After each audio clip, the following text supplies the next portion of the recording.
Наташа, воспитательница Екатеринбургского дома малютки, зовет малышей на завтрак. Все откликаются и бегут в столовую. Один лишь двухлетний Ванечка остается неподвижным. Мальчик почти ничего не слышит, так как родился с редкой патологией. У него нет ушей. Узнав об этом, родители еще в роддоме отказались от сына. Испугались людской молвы, сложностей, ответственности.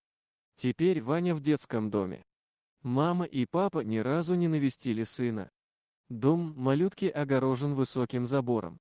У ворот бдительный охранник, который впускает внутрь только по разрешению директора. Нам разрешили, заходим. На территории детского дома идеальная чистота. Едва зазеленевшие лужайки уже аккуратно подстрижены, асфальтированные дорожки выметены так, что чуть ли не блестят, на качелях и детских горках разложены огромные плюшевые игрушки. И в самом доме малютки стерильно, сотрудники и посетители ходят в бахилах и марлевых масках. При этом нет ощущения казенности, здесь по-домашнему уютно. На часах 10 утра. После завтрака воспитательницы ведут малышей гулять. Следом идет волонтер Даша Вострикова с маленьким мальчиком в ярко-розовых колготках и смешной рубашечке на руках. Это Ванечка. Он с интересом смотрит на нас. Один из ребятишек выбивается из толпы, подходит ко мне и берет за руку. Держится крепко и не хочет отпускать. На глазах у меня наворачиваются слезы, но я сдерживаюсь и улыбаюсь малышу. Когда детки уходят на улицу, Даша замечает мое состояние и говорит: «Когда я пришла сюда полгода назад, тоже все время плакала. Но этого делать нельзя, надо улыбаться. Под крышей этого дома только детишки до 4 лет, совсем еще крошки. Большинство из них никогда не видели своих родителей, которые отказались от них сразу после их рождения.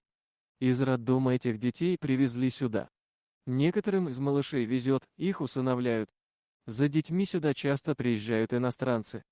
Ванечкой пока что никто не интересовался, зато к нему несколько раз в неделю приходит Даша Вострикова, 19-летняя студентка педагогического университета. Она играет с ним, учит ходить и говорить. Ваня называет ее мамой. «Я доброволец православной службы милосердия», рассказывает Дарья. В прошлом году поняла, что хочу заниматься с детишками. Я же будущий учитель. В октябре меня направили в дом малютки, дали Ванюшу. Первое время было тяжело. И я, и он долго присматривались друг к другу, но потом сдружились. Сейчас я уже не представляю свою жизнь без него. На улице прохладно, и Даша заботливо надевает на мальчугана шапку с пампушкой. Теперь он выглядит, как обычный ребенок. Только взгляд тревожный. Девушка целует малыша в лоб и называет котенком. Несколько месяцев назад Даша стала свидетельницей первых шагов Вани. Когда я пришла, Ванечка очень плохо ходил, в основном ползал, вспоминает девушка. Сейчас он уже может ходить и без моей помощи.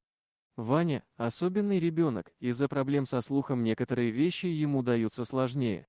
Но мне интересно наблюдать, как он растет и развивается. Он очень смышленый. В подтверждение своих слов девушка отпускает руку Вани и делает вид, что убегает. Мальчик, старательно держа равновесие, косолапит за ней. Когда он догоняет Дашу, девушка берет его на руки и целует. Малыш улыбается и обвивает ее шею маленькими ручками. Вот она, настоящая любовь. Через несколько лет Ваню переведут в другой детский дом, таковы правила, говорит Дарья. Буду ходить к нему и туда. Если бы у меня были деньги, какие-то финансовые возможности, я бы не раздумывая усыновила его. Я не оставлю его. Как у Экзюпери, мы в ответе за тех, кого приручили. На одной качели сидят сразу 3 мальчишек. Ванечка просится к ним. Даша рассаживает ребят и щекочет, малыши звонко хохочут. Когда девушка начинает их качать, ребята придерживают Ваню, чтобы он не упал. «Мы думали, что Ваня глухой», — говорит директор дома малютки Мария Викторовна. Позже поняли, он слышит, но очень плохо. Внутреннее ухо у него сформировано, но у мальчика тугоухость 2-й и 4-й степени. Из-за этого у Ванюши небольшая задержка в развитии. В остальном он здоровый, крепкий ребенок. В мае ему пришлют слуховой аппарат. Станет проще. Уже сейчас с ним занимается логопед. В доме малютки к Даше относятся с теплотой. Еще бы, 19-летняя девчонка вместо вечеринок с друзьями все свободное время проводит с чужим ребенком. Пока Ваня не говорит, но уже начал делать первые попытки, радуется за успехи своего сыночка Дарья. При всех он еще стесняется, но когда мы остаемся с ним вдвоем, он по слогам произносит «мама». Воспитательницы шутят: «Смотри, Ванечка, твоя мама пришел». Вот он и перенял это от них.